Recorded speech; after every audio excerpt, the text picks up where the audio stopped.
And we have, if you look, we are down to a small force in Iraq, and we're down to a small force very shortly, but right now even we have a small force in Afghanistan. And so we're moving out and moving around, but the only soldiers we have in terms of Syria, the predominant number of soldiers are the ones guarding the oil. What about terror groups in Pakistan, sir? That's a big concern in this region, and you know there are a lot of terror groups who pose dangers to the United States and democracies like India as well. Yeah, no, I agree, but you also have other countries that can do this. You know, the United States is 8,000 miles away, and they're all saying, could you do it? Yeah, we could do it. We've been doing it for a long time, but I've been doing it much better than anyone else has done it. I mean, what we've done in the last couple of years has been incredible. We have 100% of the caliphate. Remember, we had 99%. I'd say, good, we're leaving. And I was hit with, people couldn't believe it. They said, do 100. So we did 100. I did 100 with some great generals that knew exactly what they were doing. They were unbelievable. We took 100% of the caliphate. And we have thousands of prisoners right now locked up.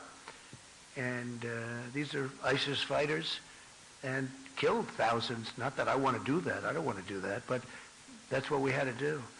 And when I came in, ISIS was all over the place. It was totally out of control. Please. Thank you. While you've been here in the country, in the capital, northeast part of Delhi, there have been violent clashes. Police have been killed, some demonstrators. 9 deaths so far, we hear, and about 100 plus injured. What did Prime Minister Modi say to you about this amended citizenship law, and how concerned are you about this kind of religious violence? So we did talk about religious freedom, and I will say that the Prime Minister was incredible on what he told me. He wants people to have religious freedom, and very strongly, and he said that in India they have worked very hard to have great and open religious freedom. And if you look back and look at what's going on relative to other places especially, but they have really worked hard on religious freedom. I asked that question in front of a very large group of people today, and he talked about it. We talked about it for a long time, and I really believe that's what he wants. As far as the individual attack, I heard about it, but I didn't discuss that with him. That's up to India. Yeah, go ahead, please. Hi, sir. Emily Gooden with the DailyMail.com. I was wondering, do you think justice was served in the Harvey Weinstein case? So I was never a fan of Harvey Weinstein, as you know. In fact, he said he was going to work hard to defeat me in the election. How did that work out, by the way? I'm trying to figure that out. He was a person I didn't like, never liked. I don't know too much about the case because, as you know, I've been over here between traveling and being at meetings almost every hour of the day, every minute of the day. I haven't been able to really see too much of it. But I was just not a fan of his. I knew him a little bit, not very well. I knew him because he was in New York. Not a person that I like. I will say the people that liked him were the Democrats. Michelle Obama loved him. Hillary Clinton loved him. And he gave tremendous money to the Democrats, and I guess my question is, will the Democrats be asking for that money back? Because he gave a lot of money to the Democrats, and, it's too bad, but that's the way it worked out. Yeah, Peter? I just want to follow up on that very quickly, if I can, Mr. President, then I have a question that I wanted to ask you. But just on the Harvey Weinstein situation, this is being viewed as a milestone for the Me Too movement. What message can you, as president, deliver to women in America who are still afraid to come forward and share their stories of sexual harassment and assault? Well, again, I don't know the actual results. I haven't seen too much because I've been in India, as you know. Aside from but I think that from the standpoint of women, I think it was a great thing. It was a great victory, and sends a very strong message. Very, very strong message, Peter. Yeah, please. Can I follow up with my question? I just wanted to follow up on hers quickly. On coronavirus specifically, Mr. President, in 2014, when the Ebola situation was very concerning to so many Americans, you tweeted, "Ebola patient will be brought to the U.S. in a few days. Now I know for sure that our leaders are incompetent."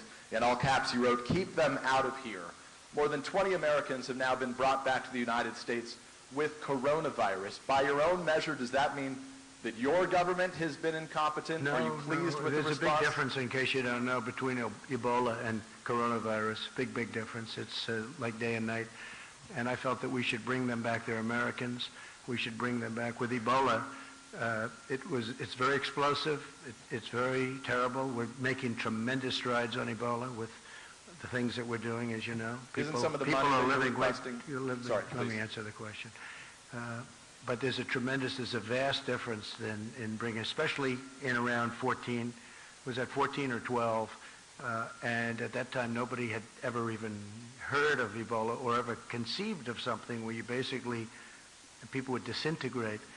And we're still working on Ebola. We're To doing, be clear, we're all doing those the brought here vaccine. survived, though, right? Sorry. Yeah, we're doing a vaccine.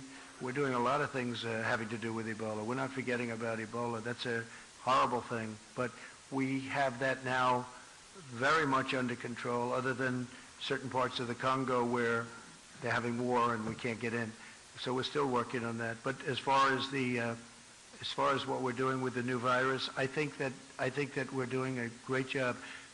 I felt that, and the decision was made in Japan, let these Americans come back and we'll see where they are, but they were immediately put into quarantine. There's no problem with it whatsoever. They're all in quarantine.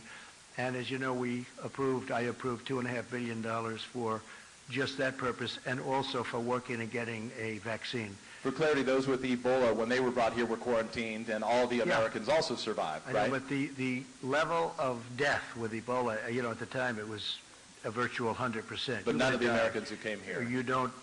There's a very good chance you're not going to die. It's just it's very much the opposite. You're talking about 1 or 2%, whereas in the other case it was a virtual 100%.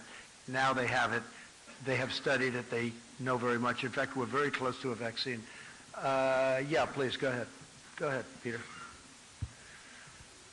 Oh, all right. Hi, I'm Swati Chandrasekhar from TV5 Network. Good.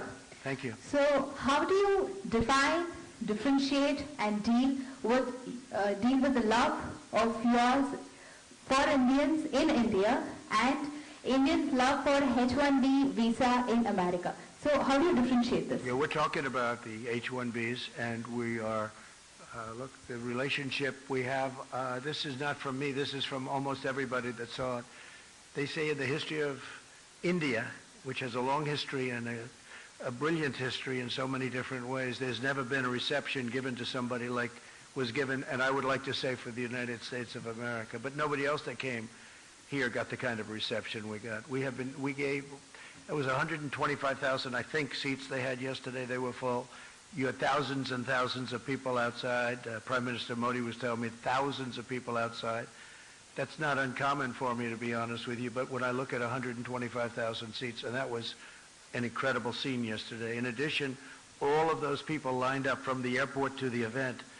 It was an incredible thing. Nobody's ever seen anything like it. The ambassador just told me that he's been in India for a long time. He's never seen, in fact, both ambassadors, our ambassador and the ambassador from India, said in 40 years he's never seen anything like it, what took place yesterday and, earlier than that. But yesterday, they've never seen anything like it. So it was a great compliment. It was a great compliment to our country. I'm the leader of the country, but it was a great compliment to our country. But Prime Minister Modi today, they've never, ever had any event like that. In fact, they said usually when somebody comes in, they have to look for people to fill up the areas. They said there was something very special. Look, it's a massive country in terms of its population, and people just wanted to pay their respect to the United States, and so I appreciate it. I was a recipient in a sense, but I was just really representing the country. Yeah, Peter, go ahead. Thank you. Sorry, thank you, Mr. President. Appreciate it. Go ahead. Mr. President, your newly installed personnel director has begun talking with agencies about finding people in the government that are not loyal to you and perhaps moving them on. How large a list do you imagine this will be? Is this a big problem in your mind? Can you describe for us the scale of the problem as you see it? Yeah, I don't think it's a big problem. I don't think it's very many people. I think we had a whistleblower who was a fake, because if you look at the whistleblower as an example, if you look at his report and then you compare that to the transcripts, it bore no relationship. So that was a very sad situation, and a lot of time wasted. Although, as you will admit, in fact, you wrote very nicely, I appreciate it, the poll numbers have gone up very much, but that's not appropriate to have to benefit by something like that. Then there was supposed to be a second whistleblower. As soon as I released the transcripts, the second whistleblower was gone. Nobody ever heard, what happened to the second whistleblower? I'll ask you, where is he? Remember, the second was he or she. The second whistleblower was going to happen. It was just a matter of moments. And then I released the real call, the transcripts, which are now 100% accurate, even according to Lieutenant Colonel Vindman. So, no, we want to have people that are good for the country, are loyal to our country, because that was a disgraceful situation. Please. Mr. President, I am Akhilesh Suman. I am from Rajya Sabha Television. It's a parliamentary channel of India, upper house, like you've seen it. Good. India's concern is with neighborhood. And even Prime Minister Modi tell that you are very good friends. What is your strategy about terrorism that is coming out from Pakistan to India? Because we have been suffering from this type of terrorism for the last 20 years or so. What is your strategy? What are you going to do? We talked a lot about Pakistan. I have a very good relationship with Prime Minister Khan, very good. We talked about it today at length, actually, and Prime Minister Modi. And it's no question it's a problem, but it's a problem they're working on it. India is, it's a brave nation too. There's no pullback from India. And we just hope, and I said I'll help, I'll do whatever I have to do if I can do that, because my relationship with both gentlemen is so good. But there has been difficulty in Pakistan, and we're seeing what we can do about it. Anything I can do to mediate, anything I can do to help, I would do. They're working on Kashmir. Kashmir has been a thorn in a lot of people's sides for a long time. And there are two sides to every story, but they've been working on that very hard. We discussed it at great length, terrorism. And I think we have some very good ideas. He's very, very strongly against terrorism. I'll tell you, Prime Minister Modi is a very religious man, as you know. He's a very calm man. But he's actually a very, very strong person, very tough, actually. I've seen him in action. And he's got that foremost in his mind, terrorism. He'll take care of it. Please. Go ahead. You, right here. It's fine. Right there. Mr. President, thank you. The backbenchers have been waiting for far too long. I'm Richa from Business Line, and we would like to take you to your today's meetings. Before coming to India, you said trade deal will be later, but of course sometime soon. In the morning, you spoke about energy security and energy deal, and you are already the 5th supplier to our country. You said other sources also. We would like you to elaborate on that. When we are talking energy security and energy deal, what are we looking at? Yeah. And is nuclear happening? So we talked about many things, many things. We talked about Iran. We talked about Iraq. We talked about, we were together for 2 days. I'm going to be with Prime Minister Modi tonight for a state dinner at 7 o'clock. It starts at 7, I believe. And we talked about exactly all of the things that you're talking about. We also talked about tariffs because, as you know, India is probably the highest tariff nation in the world, meaning charging tariffs to outsiders. And I said, we have to stop that. We have to stop it, at least as it pertains to the United States. And I think we're understanding each other. With China, we worked a deal, and we worked it because of the tariffs. And I was able to leave the tariffs on. That will take care of phase 2. We still have 25% on $250 billion. But in the meantime, we're working with China very much on the virus. We feel that's something. And I have to tell, I spoke to President Xi the other day. He is so committed to solving that problem. He is working very hard. He is very capable. The country is very capable. And it snuck up on him, but I think he's going to do well. Now you see it's going to South Korea, and it's going to Italy, and it's going to other places. But I spoke to all of them. They're all working very, very hard on it. The United States, because of an early decision I made a decision. I believe it was the first time it's ever been done. We closed the country to certain areas, as you know. And I was criticized for that decision. Now they're saying it was a good decision. I think it was a good decision because we have very few people. And you can add to it a few people that we took in because they were Americans. I mean, what are we going to do? And they were almost in between countries where people weren't going to take them, and they're Americans, but they're fully quarantined. They call it fully quarantined. So, we did the right thing. If you were out there, if you were an American and you refused to have any help from your country, these were wonderful people. It wasn't their fault. So, but we're really down to probably 10. Most of the people are outside of danger right now. But we've had a very strict line on the people that would take in the areas from which we take. And I did it very early. It's never done before, and I did it early. So I think it was a good decision as it turned out. Yeah, please. Just wanted to follow up on my colleague's question about Russian interference. Can you pledge to the American people that you will not accept any foreign assistance in the upcoming election? And on this idea of a purge in your administration, there was recently the departure of your acting DNI, Joseph McGuire. You replaced him with your ambassador to Germany, Rick Grinnell. Some of your critics have pointed out that Ambassador Grinnell has no intelligence experience.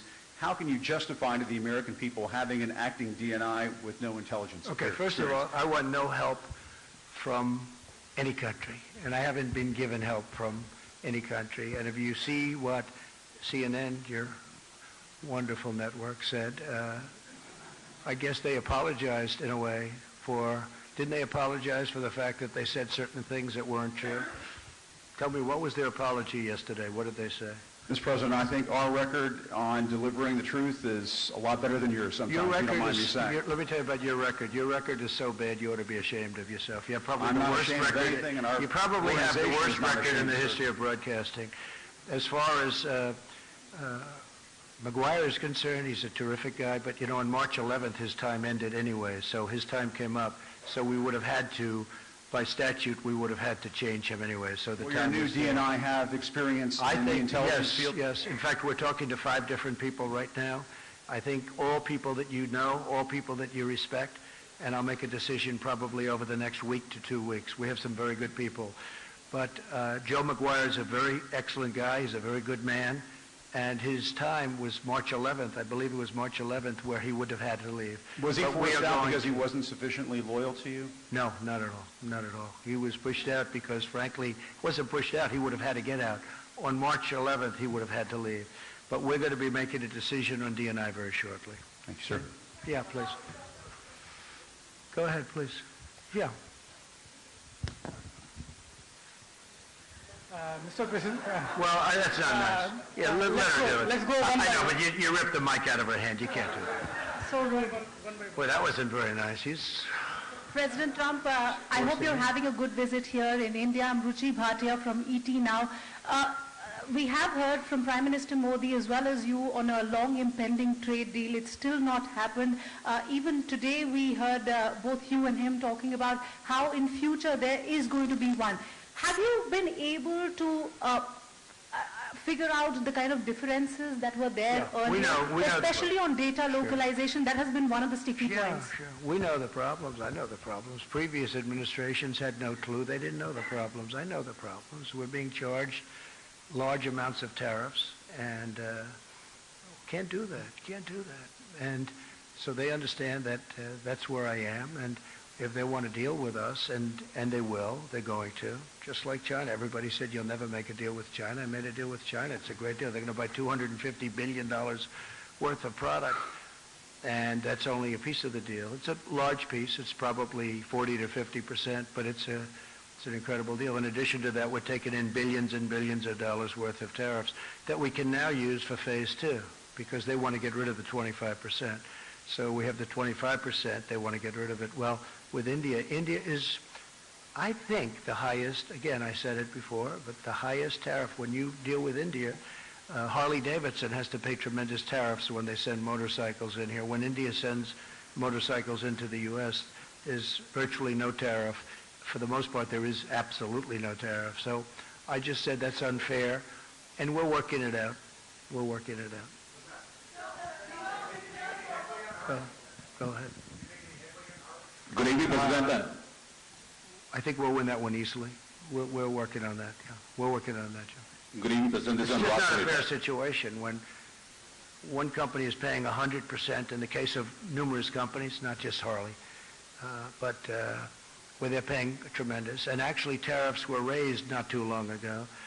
And we also did something. There was a form of rent control that was, if you put it in a different sense, it was given to India, and we terminated that. You know that. We terminated it. No, we're talking. We have great discussions. Look, I can't lose this. I can't lose it. You know why? I'll never lose it. It's too easy. Because I want reciprocal. It has to be reciprocal. And the money you're talking about is major, but the United States has to be treated fairly. And India understands that. The relationship is outstanding, but India understands that. We've had a tremendous deficit for many, many years with India, with everybody, you know, with, frankly, so many different countries. We've had a massive, massive deficit, but a large deficit, $30 billion with India. It's now down to $24 billion because of what we've been doing, but still, that's too high. We shouldn't have a $24 billion deficit. With other countries, we have more than that. Japan, we're doing now $40 billion is coming in. A lot of very good deals are being made, and they'll be kicking in toward the end of the year. I would say if the deal happens with India, it will be toward the end of the deal. And if it doesn't happen, we'll do something else. It'll be very satisfactory. It'll be very good. Go ahead. Who else? President, my question is that you said at the time of the Article 370 abrogation that you would like to mediate in Kashmir, but India rejected it. No, I'd like to be able to. No, excuse me. My question. Wait. I didn't say that. I didn't say anything about that. I just said Kashmir, obviously, there's a big problem between Pakistan and India. And I think they're going to work out their problem, but I will say they've been doing it for a long time. Okay, my question is something different at the moment. What is your position at the moment on India's Citizen Amendment Act at the moment? I don't want to discuss that. I want to leave that to India, and hopefully they're going to make the right decision for the people. That's really up to India. President, yeah, go ahead, please. Thank you, Mr. President. Okay. My name is Nilüfer Sahriverdi, an Indian journalist, and I have a very simple question. Go ahead. Now, back home, when you reflect upon your tour of India, the first diplomatic visit to the country, how would you describe it? Cultural diplomacy, Trump diplomacy, or do you have any other word for that? Well, first of all, I describe it as incredible because when I looked at the various things, like today, when we went, you probably saw where we were, and when you look at all of the things that we've seen today, when we look at yesterday the Taj Mahal and other things, in addition to working in between and even during, where, you know, we worked very long and hard with representatives from India, most particularly with the Prime Minister. I just think it's an incredible country. It's got unbelievable energy. You see that when you come in from the plane. When you see from, I think I can say, virtually from the plane to whatever venue we were going to, it was wall-to-wall people. They've never seen anything like it. Somebody said it was the greatest greeting ever given to any head of state from any country. Now, India has more people than any other country, a little bit more than China, a little bit tiny. How would you describe it diplomatically? Is it Trump diplomacy? I think the diplomacy is a diplomacy of great friendship and respect. And I think it's going to all work out very well. I really do. I admire your country tremendously. I respect your Prime Minister tremendously. And I think it's really a diplomacy of friendship. And I think it's going to work out very well. Okay? Okay? Go ahead, please. Please. Go ahead. Right next to Steve. Thank you, Mr. President. As you know, the Chinese government recently ejected several Wall Street Journal reporters. What is your administration considering to do in retaliation to that move? Are you considering banning or restricting the access Chinese journalists, for example, have to the United States? So I haven't really been given a full briefing on that. We're going to look at it. We will look at it. It's something that I don't like to see. I don't think it's fair because we give very good access. Maybe some people would say we give too good. I don't believe in that. I think we give very good access, so I don't think it's fair. But we'll have a decision made on that relatively soon. Okay? Thank you. Good question. Please, go ahead. Go ahead. Go ahead. Venezuela. So will you allow Indian companies to continue to buy Venezuelan oil from third parties, especially when you have Well, sanctions? you'll be seeing Rosneft? something on that in the not-too-distant future, yeah. So there could be more stringent sanctions against Venezuela? There could be very serious sanctions. Or against the Indian companies continuing What's to buy happening Venezuela? in Venezuela is so sad. People are starving. Here's a case where a country was wealthy 15 years ago and very wealthy 20 years ago, very, very wealthy. The wealthiest in all of Latin, South America, the wealthiest, and by far, not even a contest. And when you look today, they don't have water, they don't have basic food, they have no medicine. It's incredible what's happened in Venezuela. No, we're watching Venezuela very closely. We don't like it. We don't like it. Not at all. Okay?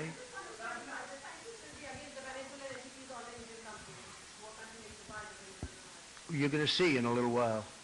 You're asking a question right in the middle of us doing something. Go ahead, please. Ali McBall from BBC. There were some back home that were hoping you would raise concerns about some of these policies that Prime Minister Modi's introduced that discriminate against Muslims, and also about a rise in hate crimes here in India. But as someone Well, we did discuss that, and we discussed that, and specifically Muslims, and we also discussed Christians. But someone and I had a very powerful answer from the Prime Minister. We talked about religious liberty for a long period of time in front of a lot of people, and I had a very, very powerful answer.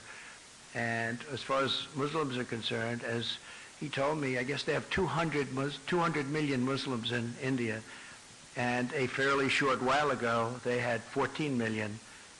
And he said that they're working very closely with the Muslim community. But so you yourself have been criticized for policies that have discriminated against Muslims, like the travel ban. There's also been a rise in hate crimes over the last couple of years in the US. So are you in a position to talk to him about those subjects? Yeah, I won the travel ban, as you probably know. A lot of people said I lost it. No, I won the travel ban, and we use the travel ban where we think there's, not based on religion, but where we think there's going to be trouble, where we're looking at certain countries. As you know, we added a few countries onto it. But we won the travel ban, and we won it in the Supreme Court. So the travel ban is not a thing against Muslims. It's a thing against areas where we don't want people coming into our country that are going to cause problems, cause harm, cause death, hurt our people. And I feel very strongly about that. Okay, please, go ahead. Thank you very much, Mr. Thank you. President. Thank you very much. Thank you. I'm Jin Yishan with Shanghai Media Group. I'd like to know, some people say that India could be to the U.S. in Asia during the 21st century what the UK was in Europe during the 20th century. How do you view it? Well, I think that India is going to be a tremendous player over the next, it's now, right? But over the next period of 50 years and 100 years, look, you're talking about the largest population in the world. You're talking about a tremendous country in terms of its heritage, its potential wealth, frankly. Right now, they have incredible potential. Economically, they have great potential.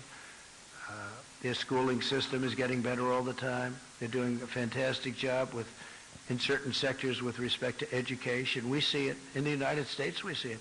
We have a lot of Indian students coming to our schools. They're great students, and they've done fantastically well at our schools. But we have, thousands and thousands of people coming from India coming to our colleges in particular, schools, but our colleges in particular. No, India's got a phenomenal future. I mean, you can rarely think of a place that has a better future than India, and highly respected, especially with leadership like Prime Minister, right? Modi. Yeah. Go ahead. Pick one. Go ahead. Sir, Ritu Parna from CNBC TV 18 India. American companies have been investing in India for a long, long time. Are you satisfied with the Indian investment regime, especially on issues like multi-brand retail and e-commerce, on which companies from US have a lot of interest in? So I'm very satisfied because they're investing tremendous amounts of money. I met Mr. Patel a little while ago. He's the largest steel person in the world by far. I don't think there's even a contest. And he's going to be building $1 billion plant in Alabama. We had the press, I left him in there, always a risky thing to do. But if you see let's say we ask answered 15 questions. They were talking about how much better it is to work in the United States now in terms of their investment. They have done a fantastic job. These are some of the biggest entrepreneurs in the world. I'm not even sure if the media really understood who they were. I knew many of them, certainly heard of all of them. The job they've done is incredible. But Mr. Patel, who's the biggest steel company, certainly the biggest steel individual, but I think he's the biggest steel company by a lot. He's investing billions of dollars in the United States, and he's only doing it because of what I've done to bring back the steel industry. The steel industry was dead, absolutely dead in the United States, and now it's a vibrant industry. It's incredible, and we need it. Again, we need it for defense. It's not just like certain industries that you don't need. We need it for defense. But he was glowing, and one of the reasons he's spending $1 billion in Alabama and more money in other places in the United States is because we brought it back. So we're very proud of that. So I think what we'll do is we're going to see some of you on the plane on the way back. It's been an honor to be here. It's an incredible place with incredible leadership and an unbelievable future. And I just want to thank you all, and I'll see you back in the States. And I think some of you are on the plane, and we can talk a little bit on the plane too. Thank you very much, everybody. Thank you very much.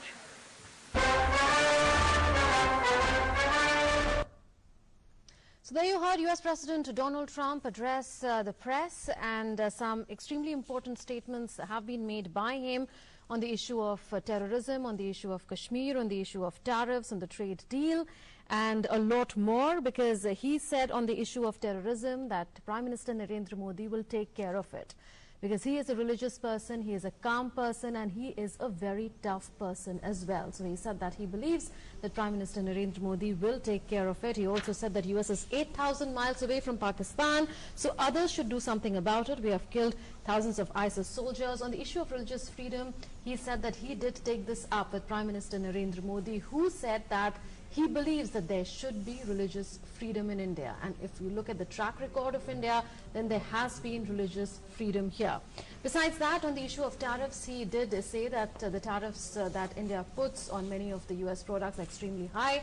Who would have thought that the United States would have reached a trade deal with China, but that has happened. And if a trade deal happens, it will happen around the end of the year.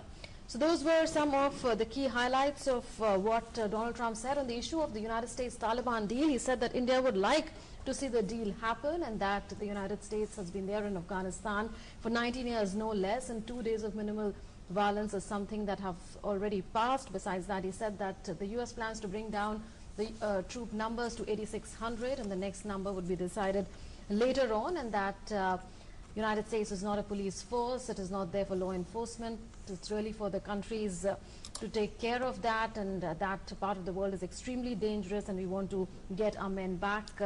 That is, of course, a hark back to the promise that he had made last time around in the U.S. presidential elections, that he will get U.S. troops back from Afghanistan into the United States. Having said that, there were a number of other issues also that Donald Trump did speak about. On the issue of Kashmir, he said that yes, there is a problem, and he said that we have a very good relationship with Prime Minister Khan. They have a problem with terror, but they're working on it. Anything I can do to mediate, I will, on the issue of Kashmir.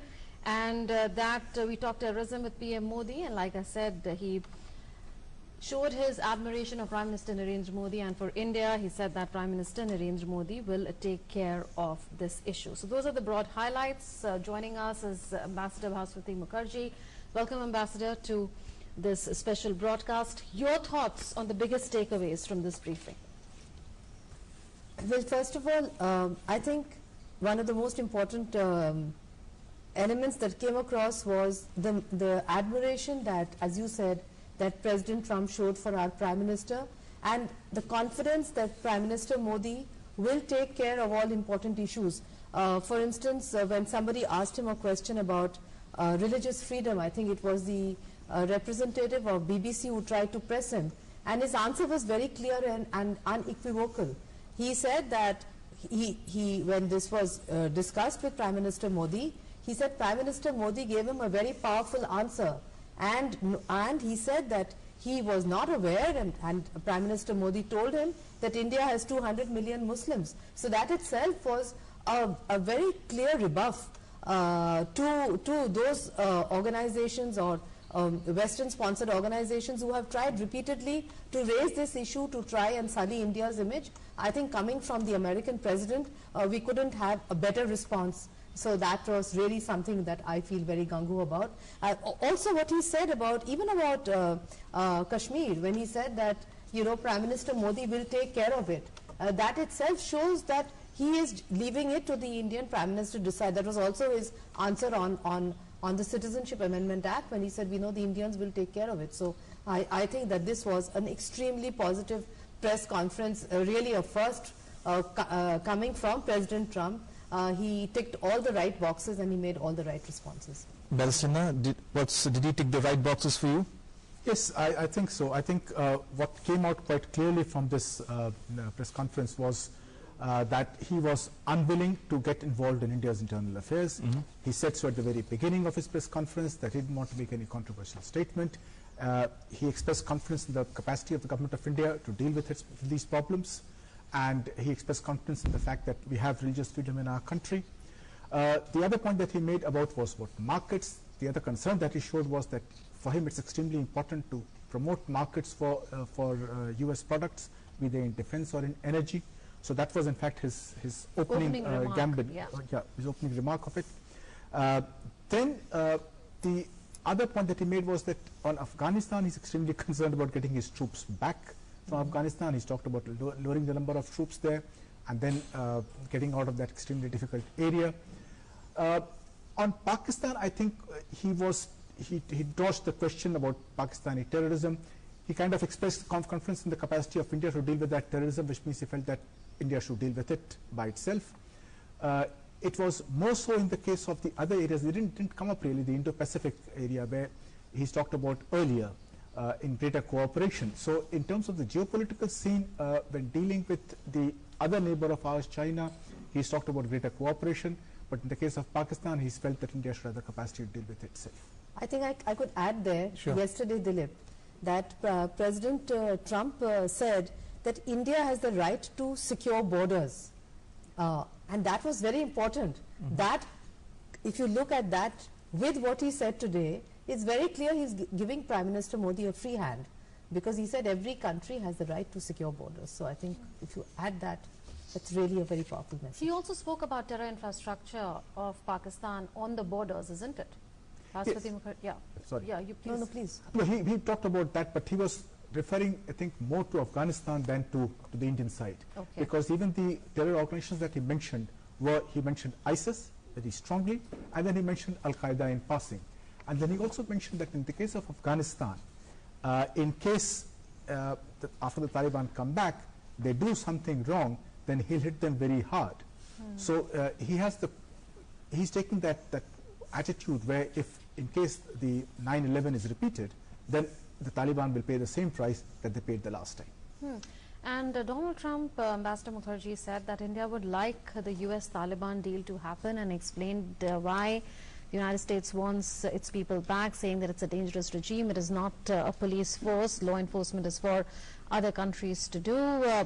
We haven't heard from the Indian side on this deal particularly, but what are your thoughts on what could have transpired behind the scenes on this, because the signing ceremony that would be taking place in Doha is just days away on the 29th of February. We're counting down to it. Well, first of all, he said that there have been 2 days without violence, with minimal violence, and he said that the troop reduction, as you noted yourself, is coming down to 8,600. But it would appear that he was giving us a reassurance, because it must have been raised privately with the Americans, that he is aware and he understands our legitimate concerns with regard to Pakistan's eastern border, that tomorrow the Pakistanis should not say that because they have delivered on the Taliban, therefore they are free to do what they like on the eastern border. That is why I would interpret what he said yesterday when he said that a country has a right to a secure border, and what he said today now, that he would leave it to Prime Minister